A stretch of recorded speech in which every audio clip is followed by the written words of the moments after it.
Good morning, dear students. This is Vivek Kumar, lecturer at Doon Valley Institute of Pharmacy and Medicine. Today, in this video lecture, we are going to continue with our lecture, that is immunity.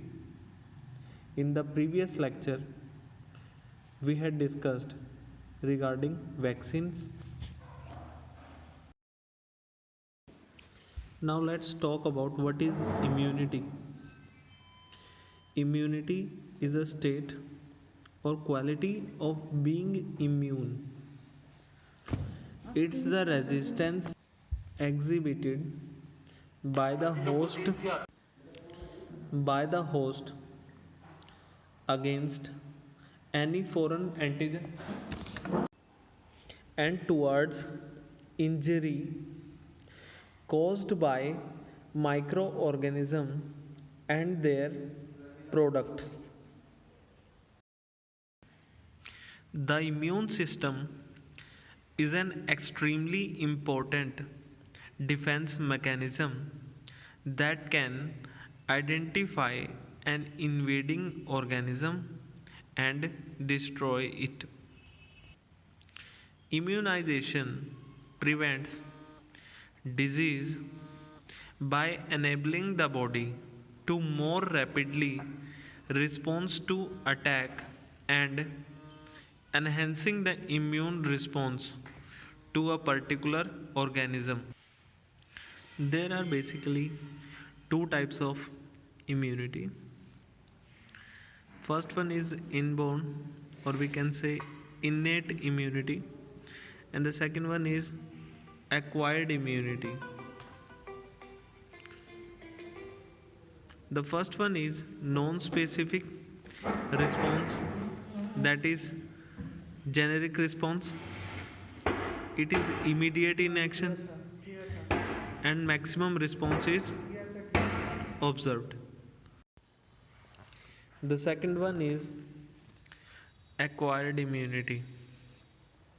It consists of pathogen and antigen specific response. It consists of memory cells, that is immunological memories. We can further classify acquired immunity into two parts, namely natural and artificial. We can further classify both of them, active and passive. So, more elaborated classification of the previous slide. Here we can see immunity is classified into two categories. The first one is innate immunity and the second one is acquired immunity. So the first one, that is innate immunity, is classified into two parts, that is non-specific and specific, whereas the acquired immunity classified into two parts, that is active and passive. Active is further natural and artificial. Similarly, passive immunity is also natural and artificial. Now, let's discuss in detail about all the classification that we had in our previous slides.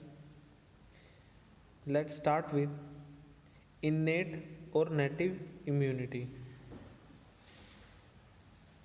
It is the resistance possessed by an individual by birth, that is inherited. Under this, the second point is it provides first line of defense against infections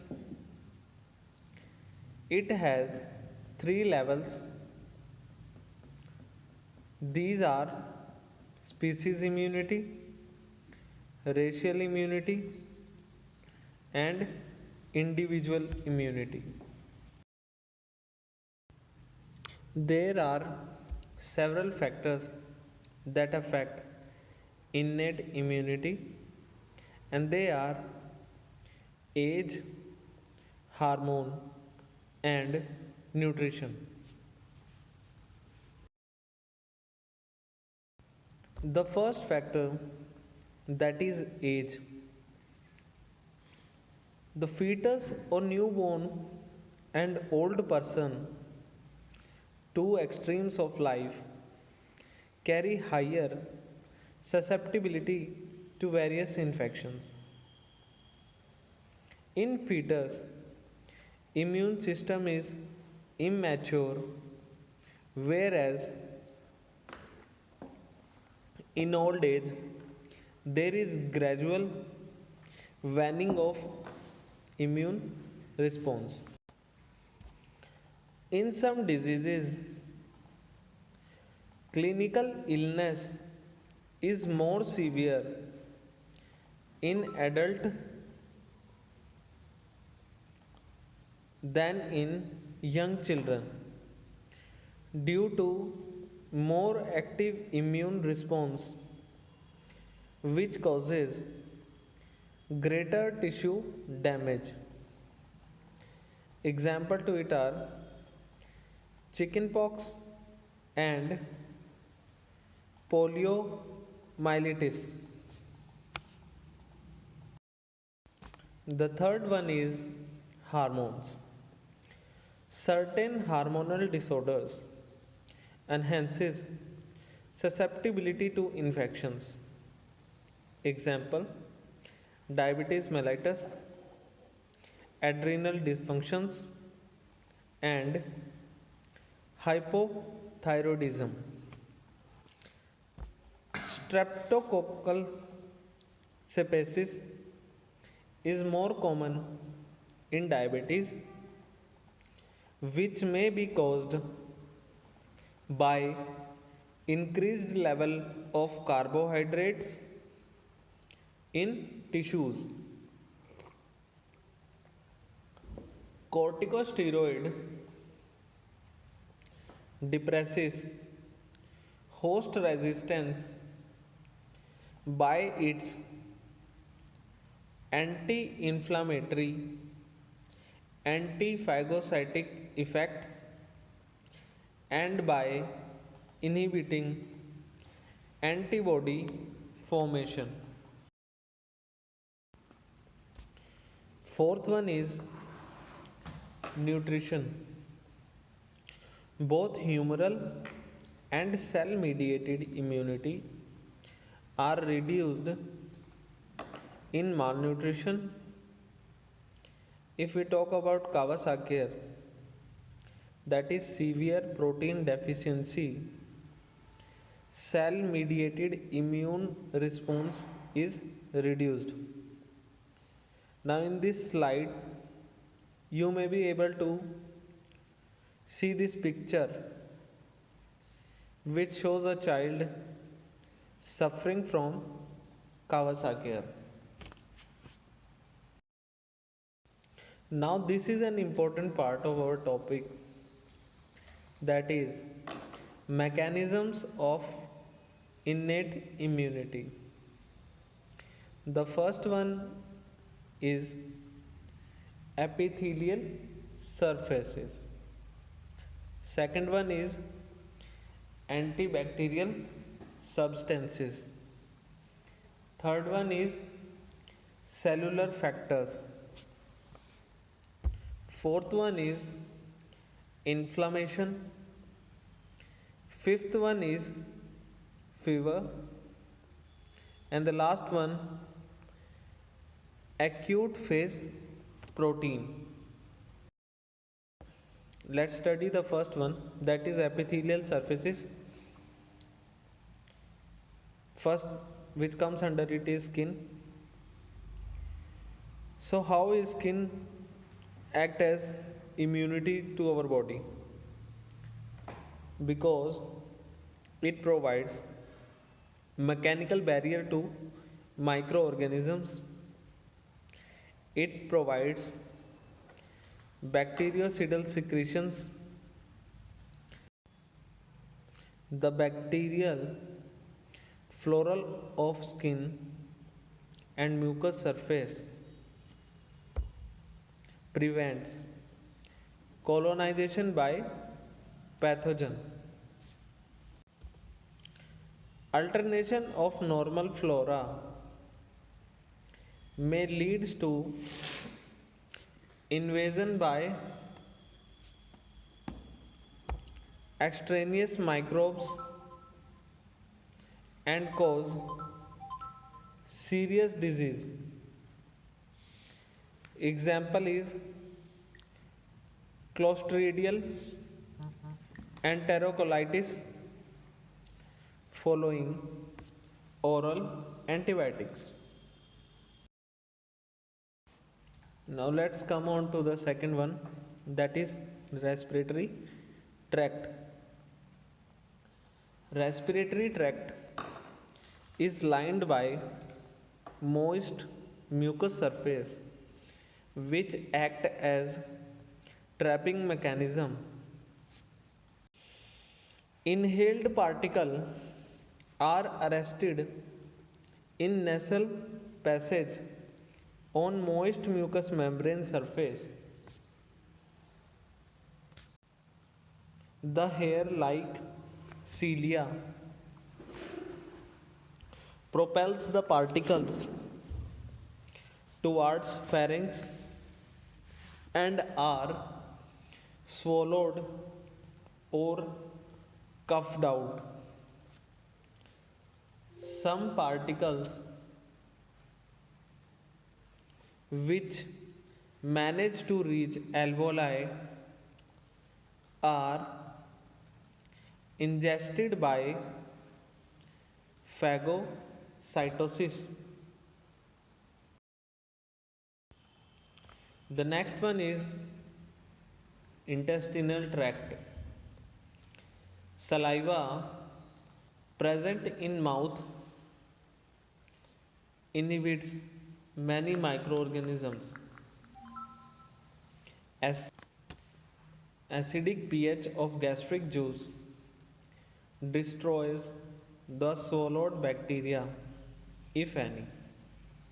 Normal flora of intestine prevent colonization of pathogen. Now next one is conjunctiva. Tears flush away bacteria and other dust particles. Lysozymes prevent in tears has bactericidal action. Next is genitourinary tract. Urine eliminates bacteria from urethra by its flushing action. Acidic pH of vaginal secretion of female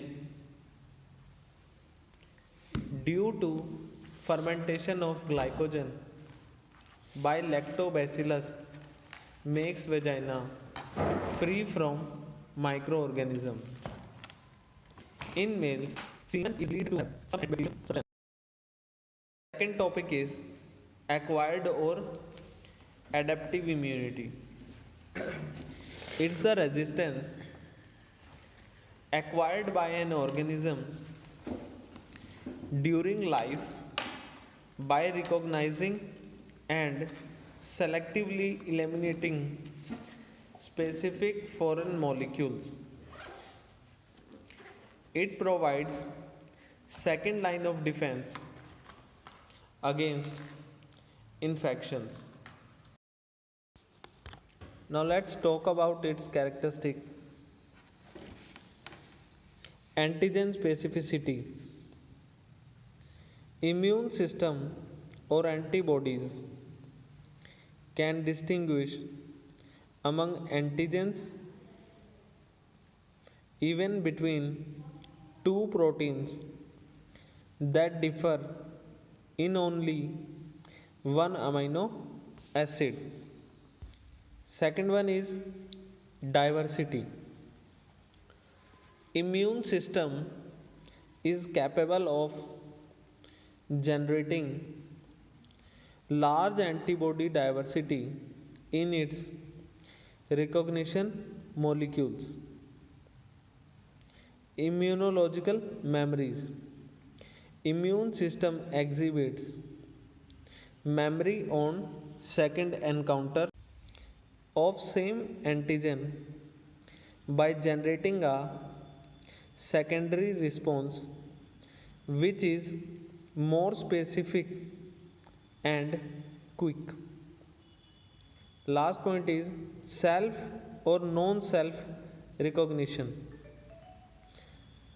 It doesn't react with body's own molecule but effectively eliminates foreign antigens. Now, acquired active immunity and passive acquired immunity. We have already studied their classification, but let's revise it again in this slide. Active has two parts, similarly passive has also two parts. Both have natural and artificially. Active immunity, also known as adaptive immunity. Under this, resistance is developed by an individual as a result of an antigenic stimulus. It is used for prophylaxis to increase body resistance. There are two types of it: natural active immunity and artificial active immunity.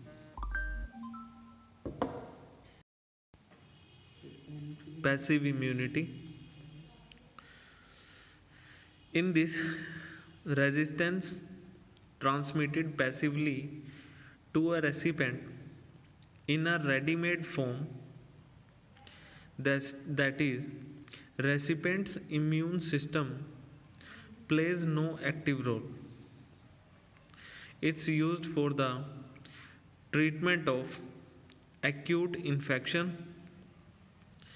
There are two types of it: natural passive immunity and artificial passive immunity. Natural active immunity.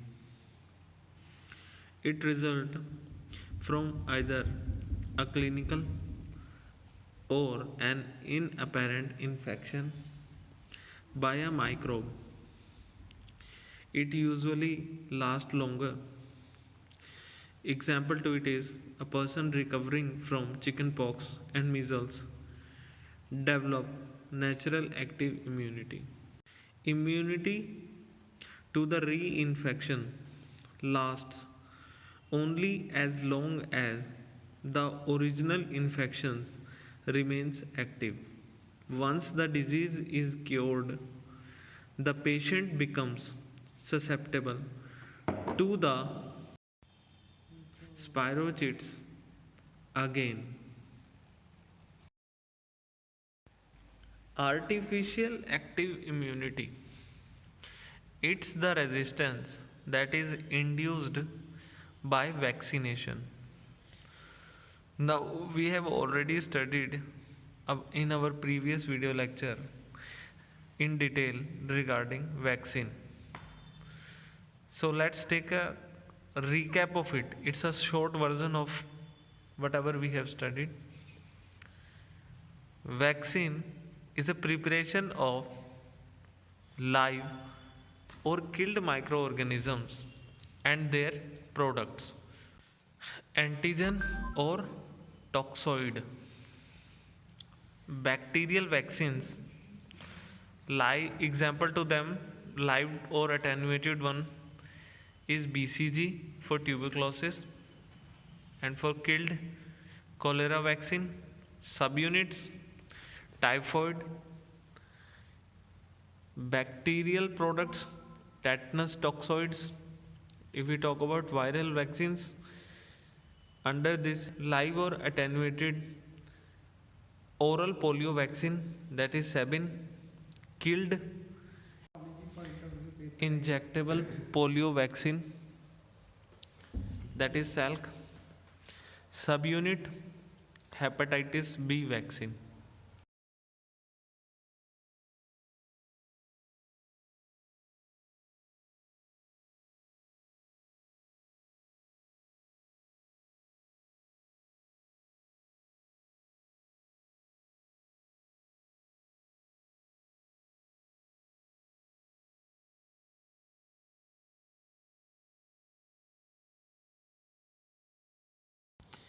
Types of passive immunity.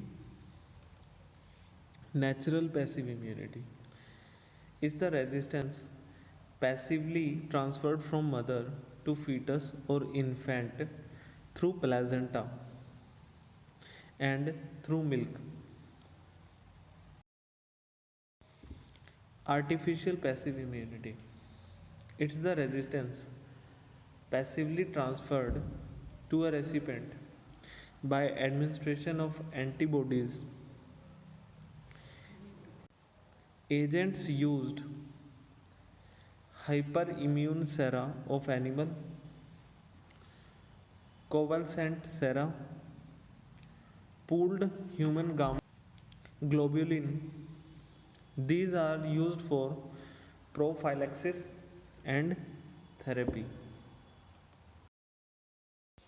Now let's take a quick look at the main differences between active immunity and passive immunity that are showed in this table.